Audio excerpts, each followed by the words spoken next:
नमस्कार व्यूअर्स, मैं हूं अमीश देवगन और आप देख रहे हैं वीकेंड का सबसे भरोसेमंद कार्यक्रम ये देश है हमारा। ये देश है हमारा में आज बात करेंगे वक्फ बोर्ड की और वक्फ बोर्ड पर हो रही सियासत की। तो आज इसी पर होगी देश की सबसे बड़ी चर्चा। वीकेंड के सबसे धारदार कार्यक्रम ये देश है हमारा में वक्फ के कानून की आखिरकार जरूरत इस समय क्यों है।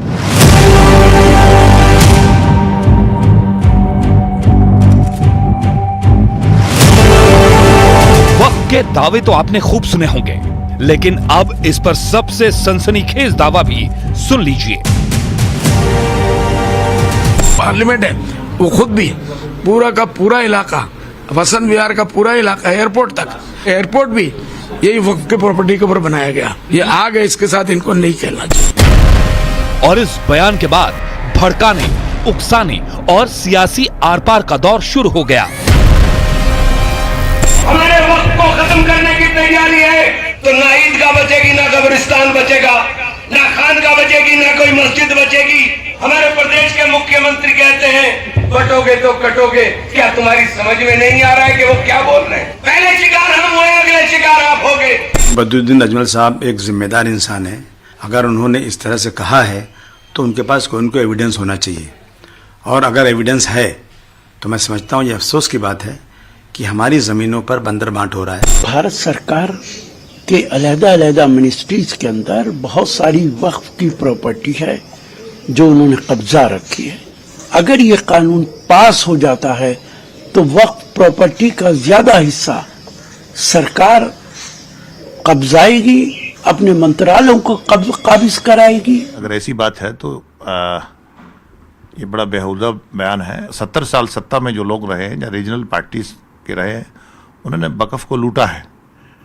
देश के वजीर आजम ने, हमारा एक ही मकसद है कि ट्रांसपेरेंसी रहे और जिन लोगों ने इसको लूट खसूट करा है उसको अकाउंटेबिलिटी पे लाया जाए। ये रायसीना हिल्स जो है, ये रायसीना गांव था जिसमें ज़्यादातर पिछड़े समाज के लोग रहते थे, गुर्जर ज़्यादा संख्या में थे। इसकी रिसर्च करनी चाहिए, दोबारा स्टेटमेंट अजमल साहब को इस पे जारी करना चाहिए। पुराने व्यक्ति हैं, वरिष्ठ आदमी हैं, अगर वो ऐसा कह रहे हैं तो आई थिंक उनके पास साक्ष्य होंगे। साक्ष्य हैं तो जेपीसी के सामने रखें। जेपीसी देश भर से सुझाव आमंत्रित कर रही है। अब जरा तथ्यों की भी बात कर लेते हैं। दिल्ली वक्फ बोर्ड सूत्रों के मुताबिक उसके पास नई संसद और एयरपोर्ट से जुड़ा कोई दस्तावेज मौजूद नहीं है, लेकिन वक्फ को लेकर एक और बड़ी सियासत चल रही है।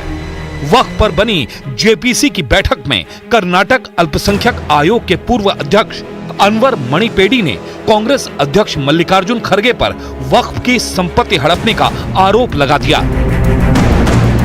वक्फ बोर्ड पूरे हिंदुस्तान में जमीन हड़पता है और मल्लिकार्जुन खड़गे ने उनकी जमीन हड़प ली है। ये कांग्रेस पार्टी में खाली हड़पा हड़पी चल रही है।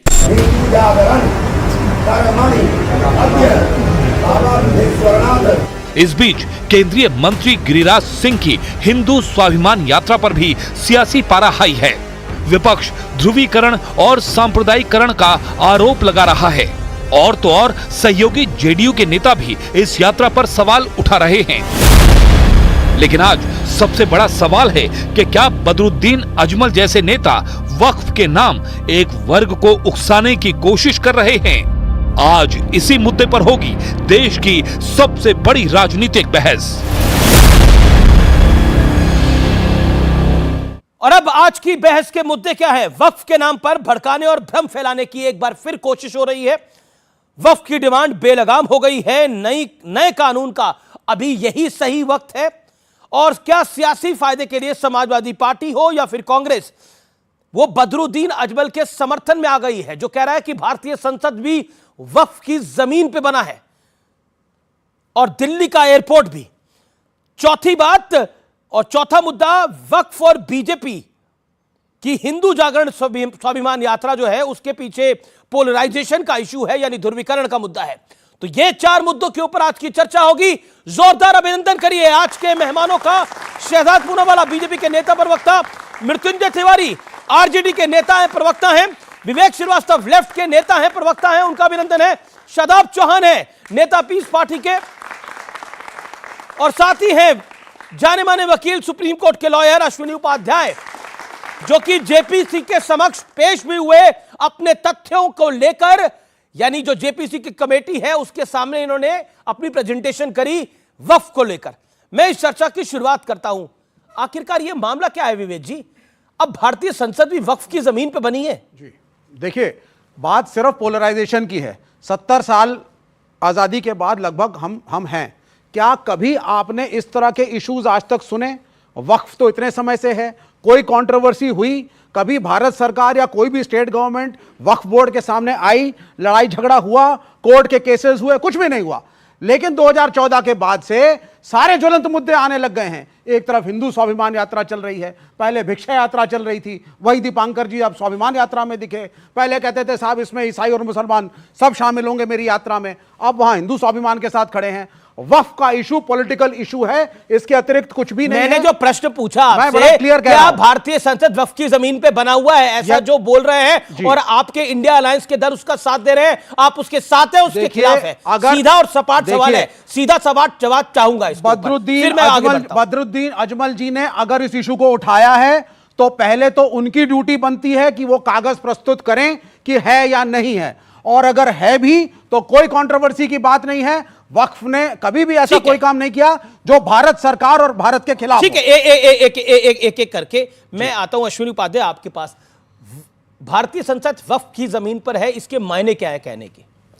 देखिए, 4 साल पहले इस पर बहुत कम चर्चा होती थी। हम लोगों ने इसको जब चैलेंज किया तब इस पर चर्चा शुरू हुई। हमारा ये कहना है ना बाइबल से ना कुरान से भारत चलेगा, बाबा साहब के संविधान से, और कानून एक होना चाहिए। बड़ी सीधी सी बात है। हिंदू दान करते हैं, क्रिश्चियन चैरिटी कहते हैं, मुस्लिम उसी को वक्फ कहते हैं। इसलिए हमारा ये कहना है कि अगर वक्फ ट्रिब्यूनल है फिर तो हिंदू ट्रिब्यूनल भी होना चाहिए, जैन ट्रिब्यूनल भी होना चाहिए, बौद्ध ट्रिब्यूनल भी होना चाहिए, यहूदी ट्रिब्यूनल भी होना चाहिए, बहाई ट्रिब्यूनल भी होना चाहिए, सिख ट्रिब्यूनल भी होना चाहिए, और नहीं तो सबका मुकदमा कोर्ट में चलना चाहिए। एक व्यक्ति के लिए अलग से ट्रिब्यूनल, एक व्यक्ति के लिए अलग से बोर्ड, ऐसे नहीं चल सकता। बड़ी सीधी सी बात है। भारत का संविधान जब बना मजहब के आधार पर विभाजन हो चुका था। संविधान निर्माताओं ने कहा अब मजहब के आधार पर कोई योजना नहीं होगी, कोई ट्रिब्यूनल नहीं होगा, कोई बोर्ड नहीं होगा। ये जो बना है अपने आप में पूरी तरीके से गलत है। जो मुगलों की जमीन थी वो उनकी पुश्तैनी जमीन नहीं थी, इसलिए मुगलों की जमीन को वक्फ डिक्लेयर करना ये बिल्कुल अनकॉन्स्टिट्यूशनल है। भारत पाकिस्तान के विभाजन के समय जो लोग यहाँ से पाकिस्तान चले गए तो उनको वहां की जमीन मिल गई, तो स्वाभाविक सी बात जो पाकिस्तान से यहाँ आए उनको यहाँ की जमीन मिलनी चाहिए, इसलिए वो जमीन वक्फ नहीं हो सकती है। मजार दरगाह पक्का कब्रिस्तान वक्फ नहीं हो सकता, क्योंकि मजार दरगाह और पक्का कब्रिस्तान बनाना, वहां जाना हराम है। अरब में एक भी मजार नहीं, एक भी दरगाह नहीं, एक भी पक्का कब्रिस्तान नहीं है। अब आती है बात की जमीन है किसकी। ओवैसी साहब ये नहीं बता रहे कि हमारे पूर्वजों ने कितनी दान किया, न मदनी साहब बता रहे हैं कि उनके पूर्वजों ने कितना दान किया, न बुखारी साहब बता रहे हैं, न दुरानी साहब बता रहे हैं। अपना नहीं बता रहे कि हमारे पूर्वजों ने कितना दान किया, बस कह रहे हैं हमारे पास 10 लाख एकड़ जमीन है, एयरपोर्ट भी, हाईवे भी, बंदरगाह भी, मतलब सब कुछ, जंगल भी, नदियां भी, सब कुछ वक्त होती चली जा रही है। मिसगाइड कर रहे हैं आप। इसका एक बात सुनिए भाई साहब, बीच बोलिए। उपाध्याय जी आप मिसगाइड कर रहे हैं। बिना कागज के कोई कैसे दावा कर सकता है? अरे बिना कागज का घटिया कानून बनाया। जी जी, एक घटिया बनाया गया। ठीक है, अब आपने अपनी प्रतिक्रिया को रख लिया। कागज के देखिए, अब मुझे बाकी मेहमानों के पास भी जाना है। शादाब चौहान आपके पास आता हूं, फिर मैं बीजेपी के पास आता हूं, क्योंकि वो सरकार में है, उनको बहुत चीजों के जवाब देने हैं। शादाब चौहान, भारतीय संसद वक्फ की जमीन पर है, दिल्ली का एयरपोर्ट वक्फ की जमीन पर है, बचा क्या है बचाने को? बताइए मुझे। 1500 साल पुराना भी वक्फ के कब्जे में आ गया, कैसे? दरअसल क्या है कि अगर कोई वक्फ की संपत्ति है और उस पर संसद भवन बना है, जो अजमल साहब ने कहा है कि बड़े सम्मानित व्यक्ति हैं, उनके पास अगर तथ्य हैं, तो हम तो कह रहे हैं कि हम उनसे किराया नहीं लेंगे, देश के लिए कार्य हो रहा है। अगर वक्फ की जमीन पूरी बात सुन लीजिए, मेरी पूरी बात सुन लीजिए। मैं कह रहा हूं कि वक्फ की संपत्ति पर बहुत से गुंडों ने कब्जा किया हुआ है। अगर एक वक्फ की जमीन पर अगर देश की संसद चल रही है तो हम किसी भी सांसद से उसका किराया लेने का समर्थन नहीं करते हैं। कोई बात नहीं, देश के लिए हम लोगों तो इतना बलिदान दिए हैं, आजादी में दिए हैं, उसके बाद जब जब जरूरत पड़ी हमने त्याग बलिदान दिया है। और अगर हमारी जमीन में से आप जो भारतीय संसद की जो जमीन है वो आपने वक्फ की मान लिया, आप कह रहे हैं उसका हम त्याग करते हैं। हमने कहा कि अगर अजमल किराया भी नहीं लेंगे। अगर अजमल साहब जैसे सम्मानित व्यक्ति जो देश की सदन में रहे हैं, उन्होंने अगर ये साक्ष्य रखे, उनके पास अगर साक्ष्य हैं, तो हम इस बात को कह रहे हैं कि हम उसमें ये मान लेंगे कि चलिए देश की सेवा के लिए कोई कार्य हो रहा है। भारतीय संसद जिस जमीन पे बना हुआ है वो किसने जानकारी, इन लोगों को तो हक है ना जानने का, हम सबको तो हक है जानने का। मैं वही, जिस जमीन पर आप किराया नहीं ले रहे, इतना बड़ा उपकार कर रहे हैं देश के, मैं वही तो कह रहा हूं अमीर जी, वही तो कह रहा हूं कि जिस माननीय सांसद ने, जो पूर्व सांसद हैं, उन्होंने इस विषय को रखा है। हमने कहा जब उन्होंने रखा है, उन जैसा सम्मानित व्यक्ति किसी साक्ष्य के आधार पर ही बात करेगा, और अगर उनके पास साक्ष्य हैं, सामने आते हैं, तो हम ये मानेंगे दिल्ली एयरपोर्ट पे फ्लाइटें लैंड हो पाएंगी कि नहीं हो पाएंगी, क्योंकि वो भी जमीन आपकी है। देश की सेवा के लिए तो चलेगा, देश की सेवा के लिए, देश सेवा सर्वोपरि है। ओके, वो भी देश सेवा के लिए सर्वोपरि जमीन थी भारतीय संसद, और इन्होंने वो दान दे दी है। अब देखिए, सबसे पहले अभी विवेक जी ने बोला कि ये पोलराइजेशन की पॉलिटिक्स है, तो मैं से विवेक जी से पूछना चाहता हूँ, सनातन समाप्त, सनातन बीमारी, हिंदू हिंसक, रामचरितमानस, नाच गाना, पोटेशियम साइनाइड, राम मंदिर पर प्राण प्रतिष्ठा, ये सब नाच गाना है, और मठाधीश माफिया है। अब इनको मेरे टैब से प्रॉब्लम होगी। तो माफिया में कोई ज्यादा फर्क नहीं होता, मठाधीश और माफिया में मठाधीश को कोई माफिया बोल देता है, मदरसे को कुछ नहीं बोलता। ये पोलराइजेशन की पॉलिटिक्स नहीं है। सनातन को दो गाली ताकि मिले वोट बैंक की ताली। अब दूसरी बात पर आते हैं। देखिए, वक्फ के नाम पर बीबीसी पता है क्या है आपको? BBC not channel, BBC means भड़काओ भाईजान कमेटी काम पर। ये भड़काओ भाईजान कमेटी वक्फ के नाम पर काम पर। आप 1 साल पहले की अमीश जी की डिबेट यूट्यूब से निकालिए, 1 ईयर अगो, इसी डेट पे डालना अमीश सीए डिबेट, अमीश की सीए की डिबेट खुलेगी, फिर उसमें जाके सुनना।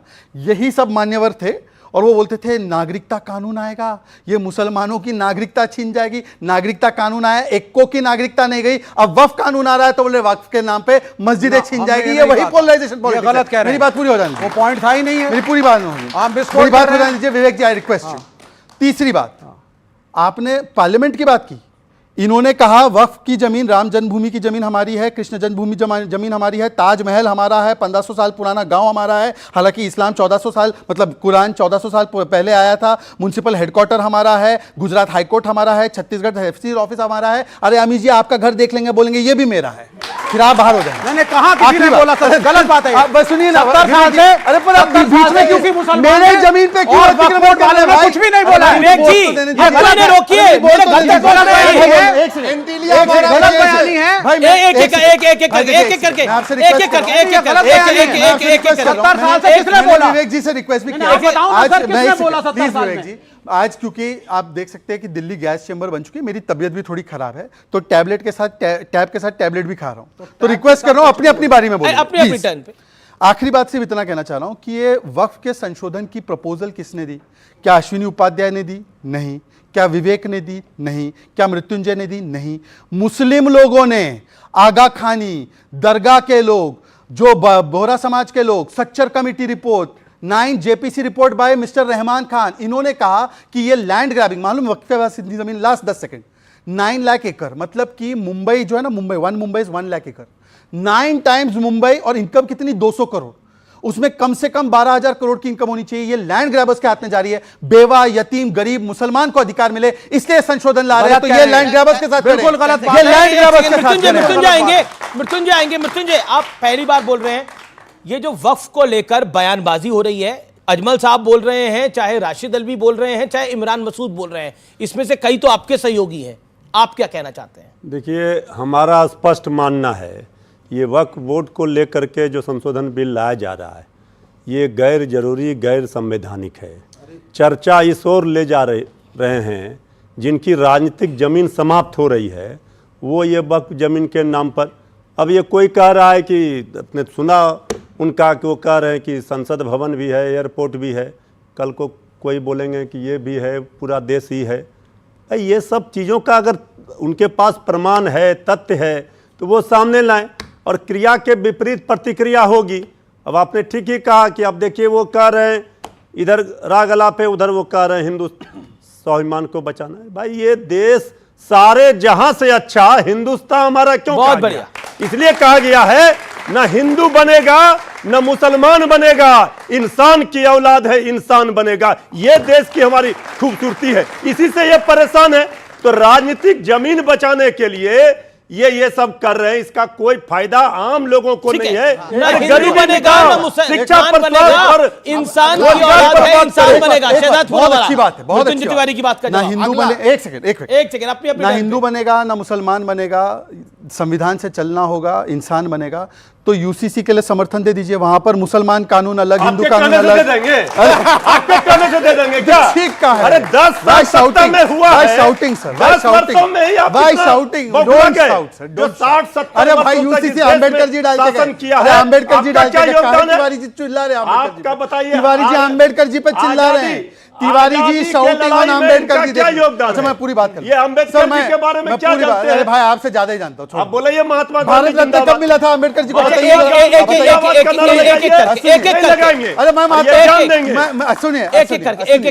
एक करके मेरा निवेदन है, एक एक करके। सर सुनिए, ये उल्टा तो आप ऐसे बोलेंगे तो हम हमारी तबियत ठीक हो जाएगी। वो कह रहे हैं एक सेकंड, नाम लिया इसलिए ठीक हुआ। अंबेडकर, हाँ बिल्कुल। अब बताइए, गांधी जी का नाम सुनिए, अब सुनिए प्लीज मृत्युंजय जी, मैंने आपके बीच में इतना नहीं टोका आपको। सुनिए, दूसरे मैं टोक नहीं, हम लोग गुंडों को महाराष्ट्र में पता चलेगा। हम लोग ठोक नीति वाले हैं, हम टोक नीति वाले हैं, हम ठोक नीति वाले हैं। कुछ कह रहे हैं ठोक नीति में यार महाराष्ट्र का चुनाव है जी, महाराष्ट्र में इनको पता चल जाएगा ये सब करने का नतीजा अभी सामने है। वो कह रहे हैं महाराष्ट्र में पता लग जाएगा, दो हाथ हो जाएंगे। सबसे पहले अभी आप सब बच्चे लोग जो है ना, मैं छोड़ देता, मैं नहीं दिखाता, आप गूगल कर लीजिए अजमल बदरुद्दीन अजमल, ये वाले, ये मिस्टर ये mister is in India alliance, India alliance के साथ है। अभी पोलराइज कौन कर रहा है? इंडिया अलायंस हो गया, पहली बात। दूसरी बात, मैं इनसे सिर्फ इतना पूछ रहा हूं ना, ये तो बोल रहे कि हम तो पोलराइज नहीं करते, हम सबका साथ सबका विकास चाहते हैं।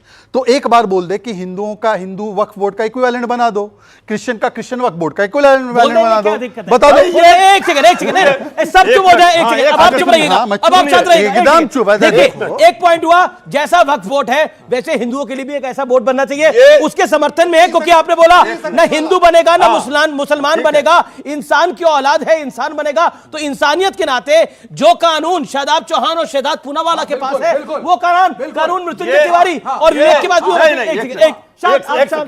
बोलिए। ये देश अपने नियम कानून से चलेगा, बीजेपी के नियम कानून से नहीं चलेगा, संविधान से चलेगा। हिंदू के लिए क्या नियम है, मुसलमान के लिए क्या है, क्रिश्चियन के लिए क्या है, वक्फ किसके लिए? वक्फ किसके लिए? हिंदू के जब लिए वक्फ क्या? वक्फ बोर्ड पर जिस तरह से अभी संशोधन बिल लाया गया, ये कहीं पर निगाह है, कहीं पर निशाना। नहीं, एक मृत्युंजय भाई, आप टीकाधारी हिंदू है। अरे हम ओरिजिनल हिंदू है, नकली नहीं है, हम असली हिंदू हैं। और ये हिंदू सिखाता है सभी धर्मों का सम्मान करना। बिल्कुल सम्मान करना सिखाता है, लेकिन मेरा प्रश्न जो है वो बहुत वाजिब है। मैं कह रहा हूं the right which Muslims have, जो वक्फ का अधिकार मुसलमानों के पास है, क्या वो अधिकार हिंदू सिख ईसाई के पास भी होना चाहिए? क्योंकि बराबरी की बात है। आप उसके समर्थन में है, उसके खिलाफ है? हम कह रहे हैं हम समर्थन में है इस देश के संविधान में जो लिखा है, जो नियम कानून बना है। हम समाज मजहब के नाम पे नहीं होना चाहिए, हम मजहब के नाम पर समाज को तोड़ने का, मजहब के नाम पर कोई नहीं होना चाहिए ना। हम क्या कह रहे हैं, संविधान में अगर मजहब के, एक सेकंड, बिना सबूत के कोई भी जमीन, चाहे वक्फ की हो चाहे आपकी प्राइवेट प्रॉपर्टी हो, उसका कोई भी अस्तित्व नहीं होता। तो अगर कोई कहता है वक्फ के पास ये है, वक्फ के पास वो है, तो उनके पास पेपर भी होने चाहिए। तो आपको इनसिक्योर फील करने की कोई जरूरत नहीं है कि कोई कुछ भी कह देगा। वक्फ जैसा कानून क्यों होना चाहिए? देखिए जो दर्शकों के लिए मैं पूछता हूं, वक्फ के फॉर कौन है और वक्फ के अगेंस्ट कौन है? द ऑल फेयर, यानी वक्फ के खिलाफ कौन है, वक्फ के साथ कौन है? आपको क्यों लगता है कि वक्फ का कानून जो है वो संविधान के दायरे में है और वो इक्वल राइट देता है? एग्जैक्टली। कैसे? वक्फ की प्रॉपर्टी कंटेस्ट की जा सकती है, उसके ट्रिब्यूनल्स हैं, उसमें कोर्ट में जा सकते हैं, उसके अंदर सरकारी नुमाइंदे जो हिंदू हैं वो भी उसके ट्रिब्यूनल में बैठते हैं। ये सारे क्लैरिफिकेशन हैं। और इसी प्रकार से हमारी मांग है, हिंदू बह जाते हैं ना, नहीं मैंने हमारी मांग है सारे हिंदू मंदिरों को, इसी प्रकार से सारे हिंदू मंदिरों को भी सरकार के नियंत्रण में होना चाहिए, वहां भी ट्रिब्यूनल होने चाहिए, वहां भी सरकारी। कमाल की बात है, वक्फ को सरकार के नियंत्रण में नहीं होना चाहिए, होना चाहिए, है कमाल की बात है। वक्फ की ट्रिब्यूनल का फैसला कमाल की बात है, नुमाइंदे हैं। मतलब ओके अश्विनी, पहली बात है झूठ परोस रहे हैं। बिल्कुल नहीं झूठ परोस रहा। मठ मंदिरों को कंट्रोल करने के लिए भारत में 35 कानून चल रहे हैं। मजार, दरगाह, मस्जिद, चर्च को कंट्रोल करने के लिए एक भी कानून नहीं। नहीं, वाया वक्फ है। अरे सुन तो लीजिए, वाया वक्फ है। सुनिए पहले, वाया एक सेकंड सुनिए, वाया नहीं, हम डायरेक्ट बता रहे हैं, वाया टेक्निकली गलत कह रहे हैं आप। हाँ, दूसरी बात, कुछ दिन के बाद क्या होगा जानते हैं आप? ये कहेंगे कि मुर्शिदा खान, जो मुर्शिदाबाद है, चूंकि मुर्शिद खान ने नाम, उसका नेम प्लेट पलटा था, पूरा मुर्शिदाबाद ना वाक़ा हो जाएगा। गलत। बाद में मैंने कहेंगे, कहा, अरे बिना कागज सुनो के, भाई, बिना सबूत के, अरे कोई सुनो जमीन, तो, कोई सुनो। जमीन विवेक वक्फ विवेक नहीं हो विवेक सकती। शाउटिंग मैच रही है नहीं हो विवेक। सकती। ये एक गलत चीज कह रहे हैं। बताइए, शाउटिंग मैच बिना- नहीं। सर, आप वरिष्ठ। अरे मैं आपको नहीं कह रहा हूं भाई, नहीं, नहीं, नहीं, मैं आप बदरुद्दीन बताइए। अजमल को नहीं, कह रहा सर, हूं, आप शांत मिसगाइड मत रहिए। करिए। अच्छा एक सेकंड आप मिसगाइड मत करिए, बिना कागज के। He has the right to make his no point. Sir, he is misguiding. एक चीज मेरे सवाल बताइए, का जवाब दीजिए आप। बिना पब्लिक किसी को मिसगाइड कागज मत करिए। के- बिना प्रॉपर्टी के कागजों के क्या वक्फ बोर्ड क्लेम कर सकता है जमीन को? इनको बताओ। शांत होंगे नहीं कर सकता। कुछ दिन के बाद क्या होगा? कहेंगे मुर्शिदाबाद पूरा वक्फ बोर्ड का, मिर्जापुर पूरा ऐसे वक्फ कैसे बोर्ड का, कहेंगे? जौनपुर ऐसे पूरा कैसे वक्फ बोर्ड का, कहेंगे? मुजफ्फरपुर पूरा वक्फ बोर्ड का, क्योंकि इन शहरों के नाम में बाकायदा वहशी ऐसा दरिंदों कुछ का भी नाम नहीं आ है। रहा है। गलत बयानी है। कहेंगे होशियारपुर यहीं पूरा पे पूरा expose वक्फ हो बोर्ड रहे का, हैं, देखिए। गाजियाबाद पूरा वक्फ बोर्ड का, फरीदाबाद यही पूरा वक्फ expose बोर्ड हो का, रहे हैं। फर्रुखाबाद वक्फ बोर्ड का। नतीजा ये कागज नहीं दिखाएंगे, जमीन के में मालिकाना हक जताएंगे। ओके ये बंद होना चाहिए। ऑडियंस से सवाल ले लेता हूं। सवाल किसके पास है? सवाल हाथ खड़ा करे, जिसके पास सवाल है वो हाथ खड़ा करे अपने। बोलिए क्या सवाल है? कहने का तो मैं भी बोल दूं कि पूरा देश हमारा है, तो ऐसे थोड़ी हमारा हो जाएगा। बिल्कुल सही। तो लेकिन फिर वक्फ बोर्ड कहां से आ जा रही है अरे कि बोल रही है कि ये बाबा, हमारा बिना है? एक सेकंड आप लोग शांत रहिए, ऑडियंस को बोलने देना। बताइए क्या सवाल है आपका? हमारा सवाल है कि फिर तो हमें भी चाहिए, हमारे लिए भी बोर्ड बननी चाहिए। हमारे लिए बोर्ड क्यों नहीं है? हमारे लिए बोर्ड कोई नहीं है। ठीक है, एक पॉइंट है। अच्छा ठीक है, आपका सवाल क्या है? बोलिए। मेरा ये सवाल है इनसे कि जैसे कि ये कहते हैं इंडिया अलायंस से कि पार्लियामेंट इनकी ज़मीन पे बना हुआ है, तो ऐसे तो ये ऐसी बॉडी हमारे हिंदू में और क्रिश्चियन में, जैन समाज में और पारसी में भी बननी चाहिए ना? जो कहे कोई भी ज़मीन हमारी है। ओके और भी बड़े सारे सवाल आ रहे हैं। आपका क्या सवाल है? बोलिए। पॉइंट क्या? क्वेश्चन ये है कि अगर हम वक्फ बोर्ड की अकेले बात कर रहे हैं कि उसकी जमीनें कब्जाई जा रही हैं, तो हिंदू मंदिरों में भी तो बहुत सारी जमीनें कब्जाई जा रही हैं। हम उसकी बात क्यों नहीं कर? जी। ओके मैं आपके पास आता हूँ। पहले मैं आपके पास आता हूँ। शदाब पॉइंट ये है कि देखिए बार बार एक लकीर खींची जाती है। देखिए संविधान से चलना चाहिए। संविधान की कौन सी धारा कहती है कि एक वर्ग को तो असीमित अधिकार हो और दूसरे वर्ग के पास वो उस अधिकार का नाखून के बराबर भी? जहां पर कोई भी ऐसी प्रक्रिया होगी, जैसे क्रिमिनल में सब सेम है, लेकिन पर्सनल चीजों में अब joint Hindu family tax rebate होता है, उसके बारे में बात नहीं करेंगे। वो सिर्फ हिंदूज को मिलता है, वो बाकी लोगों को नहीं मिलता। इसी प्रकार से वक्फ की संपत्ति अगर कोई मुसलमानों की सेवा के लिए दान कर रहा है उसके लिए है। और दूसरी बात, बार बार क्लेम किया जाता है कि ये भी हो जाएगा, वो भी हो जाएगा। कोई किसी को क्लेम ऐसे नहीं कर सकता है, उसको बाकायदा प्रमाणित करना पड़ेगा कि वक्फ कब किया गया, किसने वक्फ किया, कौन मालिक था, पूरी चीजें डिटेल शो करना पड़ेगा। ट्रिब्यूनल है। दूसरी चीज, भाई ने कहा कि हमारा भी होना चाहिए, मैं उनकी बात से एग्री करता हूं कि वो सरकार, हिंदुओं की सरकार बोलती है ना। अफसोस की बात है कि सनातन बोर्ड नहीं है, मोदी जी प्रधानमंत्री हैं। सनातन बोर्ड होना चाहिए और वो जितने भी रिलीजियस उनके एक्टिविटीज हैं उनको कंट्रोल करने के लिए, मैनेज करने के लिए हमें कोई आपत्ति नहीं है। लेकिन 10 सेकंड, लेकिन मुसलमानों की मस्जिद, दरगाह, मदरसा और जो कब्रिस्तान है उस पर कब्जा करने का, अवैध कब्जे का षड्यंत्र हम भारत सरकार का बर्दाश्त नहीं करेंगे। एक सेकंड, ये हमारा इंटरनल मैटर, हम कुछ भी करें। आपको मैं अपने घर में क्या करूं? अमीश जी देखिए, यहाँ पर 2-3 तर्क जो है, पहले कुछ लोगों ने कहा कि गैर जरूरी और गैर संवैधानिक है, तो मैं कहता हूँ आर्टिकल 14 पढ़ लीजिए, वो कहता है सबके लिए समान कानून होने चाहिए, आप हिंदू हो मुस्लिम हो। तो मैं ये कह रहा हूँ कि अगर मुसलमानों के पास इतना बड़ा कानून है तो या तो दूसरे धर्म के पास हो, पर दो गलतियां नहीं दोहराई जा सकती। इसलिए जरूरी ये है कि सबके पास संवैधानिक सीमित अधिकार हो। पहली बात, ऐसा जो कानून वक्फ का भारत में है, विवेक जी और प्लीज अपने समय पर एक इंपॉर्टेंट सवाल है, Oman, Iraq, Iran, Lebanon, Syria, Sudan, कोई भी मुस्लिम बाहुल देश में एक कोई चुन ले और मुझे बता दे कि वो मुस्लिम बाहुल देश में इससे भी ज्यादा कठोर कानून है। वक्फ का जो भारत का कानून है वो सबसे व्यापक और कठोर है। और आखिरी और थर्ड बात है, अब इन्होंने बोला कि संविधान से चलना है अम्बेडकर जी के, तो मेरा मृत्युंजय जी से और टीका लगा के, मैं बहुत सम्मान करता हूं उनका, इस बात के लिए बहुत सम्मान करता हूं। अभी सुप्रीम कोर्ट का भी एक फैसला आया है कि कोई 60 साल का, 65 साल का बुढ़ा 12 साल की बच्ची से शादी नहीं कर सकता, पर्सनल लॉ के नाम पे भी। बोलिए आप समर्थन करते इसका? बोले मृत्युंजय जी। ये आप क्या सवाल कर रहे हैं, कोई समझ पाया? अरे आप बताइए। आप बात करने नहीं करना चाहिए। आपने वो हाथ खड़ा करे। बताइए, ये बताइए अमित जी, ये बताइए, ये बीजेपी के राष्ट्रीय प्रवक्ता हैं, कह रहे शब्द बुढ़ा। अच्छा बुजुर्ग बोलिए, थोड़ा शब्दों का चयन कीजिए।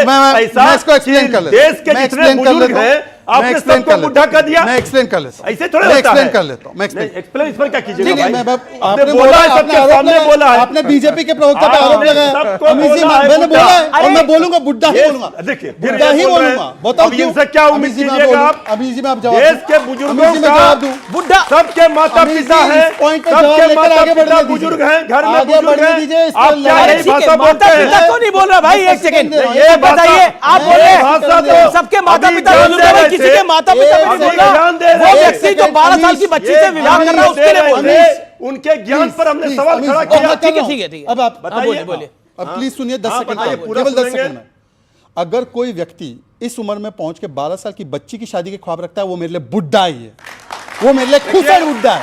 देखिए आप उखाड़ लीजिए जो उखाड़ना है, ऐसे लोग के बारे में नहीं कहा, खुसड़ बुड्ढे। आपने मैं बोल रहा हूं खुसड़ पूरे बुड्ढे। देश के बुजुर्गों को कहा, आपने कैसे? ये लाइन अभी कहा। अच्छा, देश के बुजुर्ग उस 12 समय साल की आपने बच्ची क्या से शादी कहा? कर रहे हैं, ये उस क्या समय बोले जा आपने रहे हैं? क्या कहा? देश के बुजुर्ग क्या यही 12 साल की भाषा बच्ची है से शादी आपकी। कर रहे हैं? किसी यही के घर में नहीं भाषा होता है है, आपकी। किसी घर में नहीं होता ये है। सब आप ही आप करवाते जानते हो हैं। कि किसी पैसे से नहीं, शादी देखिए, नहीं एक होता। सेकंड, आप एक जानते सेकंड, हो। उधर काम आप जानते हो। चलेगा। वहाँ सुप्रीम कोर्ट काम चलेगा। एक सेकंड, हाँ, ये बीजेपी के यहाँ पर एक सेकंड, एक सेकंड, इस पर देखिए, नहीं, एक सेकंड, ये बोल रहे हैं, देश के 12 साल की देखिए, बच्ची से देखिए, विवाह कर रहा है देखिए, अमीर जी, और इनके देखिए पास यहाँ पर किसी धर्म के के भी नाम माँ बाप पर- है, मुझे नहीं पता किसी की उम्र 65 है या किसी की 60 है, मेरी जानकारी में तो ऐसा नहीं है, लेकिन कोई भी व्यक्ति जो 12 साल की बच्ची से शादी कर रहा है, आप वो जो उसको बुढ़ा को बुला रहे हैं, ये नहीं बोल रहे कि वो 12 साल की बच्ची से शादी क्यों कर रहा है। आपकी तकलीफ ये होनी चाहिए। ये बात ओके, सवाल अक्सर ये लोग इंडिया गठबंधन के लोग और बाकी लोग अंबेडकर साहब की दुहाई देते रहते हैं, लेकिन अंबेडकर साहब ने यूनिफॉर्म सिविल कोड पे ही इस्तीफा दिया था, इसकी कभी बात नहीं करते। बहुत अच्छा सवाल है। ओके, विवेक विवेक विवेक, यूनिफॉर्म सिविल कोड पे अंबेडकर साहब ने इस्तीफा दिया था कि नहीं दिया था? नहीं, वो एक बहुत बड़ा इशू था। जब अंबेडकर यूनिफॉर्म सिविल कोड के साथ थे तो आज की कांग्रेस, आज का विपक्ष उसके खिलाफ क्यों है, जबकि आप गाना माला अंबेडकर की जपते हैं और अंबेडकर की नीति के खिलाफ काम करते हैं? ये जवाब बताइए। अंबेडकर राम मंदिर के फेवर में थे, खिलाफ अंबेडकर थे? राम मंदिर के फेवर खिलाफ में थे थे। राम मंदिर के? नहीं, नहीं, राम मंदिर के खिलाफ थे फेवर में थे। अंबेडकर? अंबेडकर को पढ़ने के लिए अंबेडकर का पूरा दर्शन पढ़िए। बिल्कुल पढ़ना पड़ेगा। Selective एक क्या पर राम मत मंदिर करिए के खिलाफ मुझको। बोला अंबेडकर ने? फेवर में ना, नहीं थे। वो भी आपने क्या बोला? बाबरी के राम फेवर मंदिर में के नहीं खिलाफ थे। थे क्या अंबेडकर? अंबेडकर नहीं, इन्हें यही रुकिए। नहीं, सुनिए, क्या सुनिए, प्रभु श्री राम के मंदिर के खिलाफ थे अंबेडकर? जवाब अंबेडकर दीजिए। श्यामा प्रसाद मुखर्जी क्या वो और बाबरी संघ के समर्थक थे? घोर विरोधी थे, एक वाक्य। घोर विरोधी थे। ये सच्चाई है। केवल इस पे एक वाक्य, केवल प्लीज इंटरप्ट मत कीजिएगा। मैं चाहता हूं मेरे विवेक भाई जो है बहुत ज्ञानवर्धन भी उनका अच्छा है, जो ओरिजिनल संविधान बना जो अंबेडकर जी ने ड्राफ्ट किया उसमें प्रभु श्री राम के चित्र चैप्टर 3 पे थे और बाबा साहब अंबेडकर का पूरा नाम भीमराव जी राम जी अंबेडकर है, उनके नाम में राम है, उनके नाम में राम है भाई। टीपू सुल्तान का भी फोटो है, टीपू सुल्तान का भी फोटो, वो भी बताइए। ये देखिए अंबेडकर जी का पूरा नाम पढ़िए। टीपू सुल्तान का फोटो है, टीपू सुल्तान से डिसएग्री क्यों करते हैं? टीपू सुल्तान का फोटो है संविधान में, संविधान में टीपू सुल्तान का भी फोटो है, लेकिन आप एक बात रखना चाहते हैं, दूसरी छिपा देना चाहते हैं। आप पूरी बात सामने रखिए। कौन अंबेडकर के खिलाफ है? ये कांग्रेस और लेफ्ट का क्या चक्कर है? नहीं, प्रॉब्लम यह है कि कांग्रेस और लेफ्ट जो है बीजेपी के सामने एक डिसीजन नहीं ले पा रहे, ये उनके ट्रैप में फंस जाते हैं। सीधा बोलिए कि कोई भी व्यक्ति जो इस दुनिया में आया है उन महापुरुषों को छोड़कर, कि जैसे कि श्री राम हो या प्रॉफिट मोहम्मद सल्लल्लाहु अलैहि वसल्लम हो, या समय उन महापुरुषों को छोड़कर जो भी इस दुनिया में आए हैं सबसे भगवान सुन लीजिए, नहीं आस्था क्यों? भगवान आस्था की बात कर रहा हूं मैं। जो भी जिनकी आस्था है उनको छोड़कर बाकी जितने भी लोग आए हैं, चाहे अंबेडकर जी हो, गांधी जी हो या वाजपेयी साहब हो, मुखर्जी साहब हो, सबके जीवन में एक ना एक तो त्रुटि रही है, सिर्फ उन रिलीजियस हीरोज को छोड़ करके। तो हो सकता है किसी से कोई गलती हुई हो, तो इसका मतलब ये नहीं कि उस बात को उठा करके उन्होंने तो हिंदू धर्म का त्याग भी किया है, अंबेडकर जी ने तो हिंदू धर्म का त्याग भी किया है। क्या आप क्यों कहेंगे? बिल्कुल हो सकती है, क्यों नहीं हो सकती? अरे क्यों नहीं हो सकती? अंबेडकर जी त्रुटि वाले थे। त्रुटि मानव का, जो मानव है, जो मानव है उससे त्रुटि होगी। हिंदू जो धर्म भी को मानव त्यागा, है उससे त्रुटि होगी। बौद्ध धर्म अपनाया, मानव से त्रुटि क्योंकि होगी। उन्होंने ये कहा कि इस धर्म के अंदर हमको वो हक नहीं ये मिलता है। जय भीम और जय भीम का अनोखा नजारा। ये जय भीम बोल रहे थे, जय भीम कर रहे थे, हो गया। ठीक है, मैं अश्विनी आपके पास आ रहा ये सवाल भी सोचें कि अंबेडकर ने हिंदू धर्म क्यों त्यागा? अरे क्या बोला है? बाबा साहब अंबेडकर चाहते थे भारत की राष्ट्रभाषा संस्कृत बने, उसके लिए उन्होंने बाकायदा प्रस्ताव पेश किया था और कांग्रेस ने उनका प्रस्ताव गिराया था। बाबा साहब को इस्तीफा देने के लिए कांग्रेस ने मजबूर किया था। बाबा साहब अम्बेडकर ने जो संविधान, एक बार सुन लीजिए, आप बनवाइए, अब हम करेंगे। बाबा साहब अम्बेडकर ने जो संविधान बनाया था उसमें राम लक्ष्मण सीता जी की फोटो थी, भगवान कृष्ण अर्जुन की फोटो थी, भगवान बुद्ध और महावीर की फोटो थी, भगवान नटराज और हनुमान जी की फोटो थी, राजा भगीरथ राजा विक्रमादित्य की फोटो थी, गुरुकुल और नालंदा की फोटो थी, नेताजी और रानी लक्ष्मीबाई की फोटो थी। और जब सुल्तान और सुन तो लीजिए, मैं आगे बता रहा हूं, बाबा साहब ने कहा था मजहब के आधार पर विभाजन हो चुका है, न मजहब के आधार पर कोई मंत्रालय, न मजहब के आधार पर कोई आयोग, न मजहब के आधार पर ट्रिब्यूनल, न मजहब के आधार पर कोई यूनिवर्सिटी, न मजहब के आधार पर कोई कॉलेज, जो होगा वो सेकुलर होगा। और बीएचयू और अलीगढ़ यूनिवर्सिटी साथ साथ बने। बीएचयू आज भी सबके लिए है, सेकुलर यूनिवर्सिटी है, और अलीगढ़ मुस्लिम यूनिवर्सिटी को कांग्रेस ने माइनॉरिटी का दर्जा दे दिया। कांग्रेस ने भारत को बर्बाद करने के लिए एक नहीं, कम से कम 50 से ज्यादा कानून बनाए। Place of worship act Congress ने बनाया, माइनॉरिटी कमीशन एक्ट कांग्रेस ने बनाया, ये वक्फ एक्ट कांग्रेस ने बनाया, भारत को बर्बाद करने के लिए, शिक्षा व्यवस्था को बर्बाद करने के लिए कांग्रेस ने कानून बनाया। बाकी तो छोड़िए, एक बार सुनिए, शिक्षा पे बोलिए। अरे 1954 में सुनिए, 1954, बाकी तो छोड़िए, अरे छोड़िए, सुनिए, पूरा का पूरा आजादी का आंदोलन वंदे मातरम से हुआ, पूरा आजादी का, अरे सुनिए भाई, आप रुकिए, पूरा आजादी विवेक की बारी, अब विवेक की बारी है, लास्ट 10 सेकंड, 10 सेकंड फिर विवेक, अब मैं आपको मौका दूंगा। पूरा आजादी का आंदोलन वंदे मातरम से हुआ।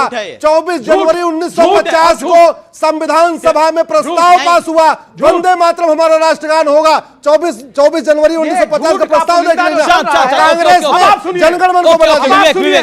सबसे पहली चीज, संघ ने इस देश की आजादी की लड़ाई में कोई योगदान नहीं दिया। पहली सच्चाई, not a single freedom fighter from संघ। कम्युनिस्ट गोली खाते थे और गांधी जी अहिंसा के रास्ते पे लड़ रहे थे। यह है सच्चाई इस देश की। तब इस देश को मिली आजादी, और ये थे अंग्रेजों के पिट्ठू। विटामिन बी वाली गोली खाते थे। भगत सिंह के ट्रायल का केस, जिसने उनके खिलाफ लड़ा, सरकार की तरफ से, इनके संगठनों से लिंक थे उसके, जिसने मुखबरी करी कॉमरेड चंद्रशेखर आजाद की, इनके संगठनों से जुड़े हुए थे। लंबी लिस्ट है मेरे पास। सावरकर के बारे में मैं बोलूंगा नहीं, वरना एक और कंट्रोवर्सी भी शुरू हो जाएगी। तो मुझे मत सिखाइए असली इतिहास को, जो हिंदू और मुसलमानों को जोड़ता है इस देश में, कि प्रगति के पथ पे ले जाएगा। They are rewriting history. एक सेकंड, आपने विवेक जी अभी आपने काफी आवेश में बहुत कुछ बोला। आपने बोला कि जो हिंदू और मुसलमानों को इस देश में इतिहास जोड़ता है, उस हिस्ट्री को ये रीराइट कर रहे हैं, यही कहा ना? 1947 में कौन रीराइट कर रहा था? ना मोदी थी, ना भारतीय जनता पार्टी थी। 1947 में इस देश का विभाजन हुआ था ना, सुनना पड़ेगा। या तो आप बोलिए, एक सिर्फ जिन्ना को ब्लेम ना करें। क्या बोल रहे हैं आप? सिर्फ मुस्लिम लीग को ब्लेम, तो किसको ब्लेम करेंगे? अगर जिन्ना गलत था, हिंदू महासभा भी गलत थी। अरे बांटने वाले नेहरू और जिन्ना और गलत, हिंदू महासभा यही पे गोली मारी थी। एक सेकंड मुझे बताइए, बार बार आप एक ही ज्ञान दे रहे हैं कि हिंदू और मुसलमान ये हुआ। आप बोले 1947 की बात आप भूल जाते हैं। 1947 में पहले चले जाइए, मुगल काल में चले जाइए। मुगल काल के अंदर क्या हिंदुस्तान, हिंदू और पाकिस्तान, हिंदू और मुसलमानों के बीच में झगड़े नहीं होते थे? होते थे। Point number 1। पॉइंट नंबर 2, 1947 में कंट्री का डिवीजन हुआ हिंदू और मुसलमान के नाम के ऊपर। उसके बाद आप आइए, इस देश के अंदर आप बार बार कहते हैं, 1990 को याद कर लीजिए, कश्मीरी पंडितों का नरसंहार किसके नाम पर हुआ? किसके नाम पे हुआ? फिर आप इधर की बात करते हैं। उन्हीं मुगलों के राज्य में तुलसीदास ने रामचरितमानस की रचना करी। ओके, कहां था अत्याचार? और अगर आप मोहम्मद अली जिन्ना, औरंगजेब सवा मन जनेऊ किसके जलाता था? औरंगजेब ने सवा मन जनेऊ किसके जलाता था? क्या बात करते हैं आप लोग? अरे इतिहास को, देश के विभाजन में इनके दल शामिल थे। ये बच नहीं सकते। बार बार कहा जाता है महात्मा गांधी की हत्या जो थी वो नाथूराम गोडसे ने करी। बिल्कुल, नाथूराम गोडसे ने महात्मा गांधी की हत्या करी, लेकिन महात्मा गांधी की हत्या के बाद नाथूराम गोडसे जिस जाति से आते थे, यानी चितपावन ब्राह्मणों को खींच के इस देश में बाहर निकाला गया, और किसी के मुंह से टस से नस नहीं निकली। और मैं इतिहासकारों को कहना चाहता हूं, इस देश में इतिहास का चैप्टर कहां है जब महाराष्ट्र में चितपावन ब्राह्मणों को उनके घरों से खींच के निकाल के मारा गया था? बताइए, आप में से किसने आवाज उठाई थी? कब उठाई थी आवाज चितपावन ब्राह्मणों की? आज तक उनका जिक्र नहीं होता। इतिहास में चितपावन ब्राह्मणों पे हुए नरसंहार को भुला दिया गया है महाराष्ट्र के। मैं जस्टिफाई को नहीं कर रहा, मैं फैक्ट बता रहा हूं। ये वो चितपावन ब्राह्मण सिर्फ थे जिनको पकड़ा गया था, जिनके उस संगठन से जिसका नाम सारे थे। अंबेडकर जी से पूरी डिबेट शुरू हुई। आपको पता है, राहुल गांधी जब इन कुछ लोगों से मिले, तो ये है तस्वीर, जूम कीजिए कैमरामैन, ना देखो, ये अंबेडकर जी की तस्वीर को जमीन पर रखा है पैरों तले। ये आंबेडकर जी के सम्मान की बात करें, जिन्होंने 2 बार चुनाव हराया है, जिन्होंने भारत रत्न देने में विलंब किया, जिन्होंने कुमारी शैलजा का अपमान किया, और वाल्मीकि जयंती के दिन पर national OBC chairperson of Congress mister Ajay Yadav ने इस्तीफा दिया, यह कहते हुए कि दलितों का और ओबीसी का अपमान होता है। सीताराम केसरी की धोती फाड़ने वाले अब आंबेडकर पे बोल रहे हैं, जो आरक्षण के खिलाफ 1961 में, 1980 में, 1990 में लेटर लिख लिख के कहते हैं कि बुद्धों को आरक्षण मिलता है, वो बोल रहे हैं। और लेफ्ट ने आंबेडकर जी के बारे में क्या लिखा है, एक बार जाकर कम्युनिस्ट पार्टी का लेटर पढ़िए आंबेडकर जी के खिलाफ। आंबेडकर जी हराना चाहते थे लेफ्ट पार्टीज को, आज विडंबना देखे कि लेफ्ट भी जय भीम कर रही है, तो यह आंबेडकर जी की जीत है। ओके मृत्युंजय, पॉइंट यह है कि ये जो तस्वीर दिखाई है, तस्वीर सार्वजनिक है और बहुत वायरल है, जिसके अंदर अंबेडकर जी की तस्वीर जमीन पे पड़ी है पैरों के पास, क्या आपको लगता है वो जायज है? बहुत सारा तस्वीर अभी हम दिखाना शुरू करेंगे तो वो टैबलेट लेके निकल जाएंगे बाहर। नहीं दिखाइए, ये टैबलेट में रख रख के लाते हैं, तस्वीर दिखाते हैं। दिखाइए, सुनिए, हमारे टैबलेट से इनको क्या परेशानी है भाई? 900 चूहे खाकर बिल्ली हज को चली, ये अंबेडकर पर ज्ञान देंगे? ना, दलित विरोधी बीजेपी का चरित्र रहा है और ये ज्ञान दे रहे हैं अंबेडकर पर। एक बार कम से कम सोच लिया कीजिए कुछ बोलने के पहले। अच्छा, ये दलितों का अपमान करने वाले लोग, दलितों पर मेरी तरफ अत्याचार देखिए, करने उनको वाले बोलने लोग, दीजिए। ये कम से कम अंबेडकर जी पर कम ही बोले तो अच्छा रहेगा। मेरा सवाल शहजाद सर से है कि सर जो बदरुद्दीन साहब ने ये बोला है कि जो पार्लियामेंट और एयरपोर्ट वक्फ बोर्ड की प्रॉपर्टी पर बना है तो ठीक है, बट उसको उनके पास वो डॉक्यूमेंट्स है, डॉक्यूमेंट्स प्रूव करने की जरूरत है, ना कि इस पर राजनीति करने की। इस पर राजनीति क्यों कर रही है बीजेपी पार्टी, जबकि ये बोलना चाहिए कि उसके पास डॉक्यूमेंट्स है तो डॉक्यूमेंट्स दिखाए और अपनी प्रॉपर्टी ले ले। अच्छा, संसद ले ले आप कह रहे हैं? नहीं सर, प्रॉपर्टी पर प्रॉपर्टी संसद ही है ना, प्रॉपर्टी पर दावा है, अगर सर प्रूफ होता है तो मतलब क्या अगर देखिए एक सेकंड, सवाल क्योंकि शहजाद से आया इसलिए, और 20 सेकंड में शहजाद जवाब। बेटा ऐसा है कि जब ये सेंट्रल विस्टा और नई पार्लियामेंट बन रही थी तो आपको पता होगा बहुत सारे पिटीशन लगाए थे कई लोगों ने। इसमें से एक पिटीशन ये भी थी कि ये वक्फ की लैंड पे बन रहा है, तो हाईकोर्ट ने बोला कागज दिखाओ। कागज दिखाया तो पार्लियामेंट के इर्द गिर्द की जमीन, पार्लियामेंट वाली जमीन नहीं, उसमें 6 प्रॉपर्टी निकली, जिसमें एक सुनहरी मस्जिद एक्सेट्रा एक्सेट्रा। उन्होंने बोला पर इस पे तो गवर्नमेंट कुछ कर नहीं रही है, तो इसके लेकर आप पार्लियामेंट पे दावा कैसे कर सकते हैं? तो उन्होंने बोला हाँ ये तो बात सही है, चलो निकल लेते हैं और पिटीशन भाई। एक सेकंड, तो मेरा ये कहना है हम टैबलेट लेकर इसलिए घूमते हैं क्योंकि हम आधुनिक युग के लालटेन लेकर घूमे क्या? लालटेन लेकर घूमे क्या? टैबलेट में फैक्ट होता है, लालटेन में इनका टिमटिमा रहा है। दिल्ली में बुझ जाइए, बहुत ऐसा दिल्ली में लालटेन की बात मत करिएगा, दिल्ली में लालटेन की बात मत करिएगा, यहाँ पोल्यूशन बहुत है और लालटेन केरोसिन से चलता है, पोल्यूशन करेगा। जी तो अंधेरे में प्रकाश फैलाता है। जी सवाल आप तो दिया है। ओके, क्या सवाल है? एक सेकेंड, लालटेन और टैबलेट के युग से बाहर आते हैं अभी। सर मेरा क्वेश्चन है कि ऐसे तो बीजेपी को हिंदू की पार्टी बोली जाती है, सर 13 साल में ऐसा क्या हुआ है कि वक्फ बोर्ड का जो जमीन है वो दुगनी हो गई है? ओके, ये दुगनी हो गई है जमीन। एक अश्विनी उपाध्याय, ये तो सरकार तो 10-11 साल से बीजेपी की है, वक्फ की जमीन कैसे बढ़ गई है? हाँ ये बताइए। ये सवाल नहीं, मैं कारण बता देता हूं। ठीक है, लेट हिम स्पीक। हाँ, 1954 में जो नेहरू जी ने कानून बनाया था वो उतना खतरनाक नहीं था। 13 साल वाला बोलिए ना। अरे सुन तो लीजिए भैया, भाई वो भी उसके बाद इंदिरा जी ने मजबूत किया, फिर राजीव गांधी ने मजबूत किया। जो सबसे खतरनाक बना 1995 में बना। तो 95 के बाद जमीनें तेजी के साथ एक लैंड मतलब उन्होंने कैप्चर करना शुरू कर दिया। वाजपेयी साहब की सरकार रही। और सबसे ज्यादा जो खतरनाक बना 2013 में बना। तो जहां उंगली रखे वही हो गई। तो हो गया कि झरने, नदियां, पहाड़, हाईवे की जमीन, रेलवे की जमीन, एक्सप्रेसवे की जमीन, जहां मन किया।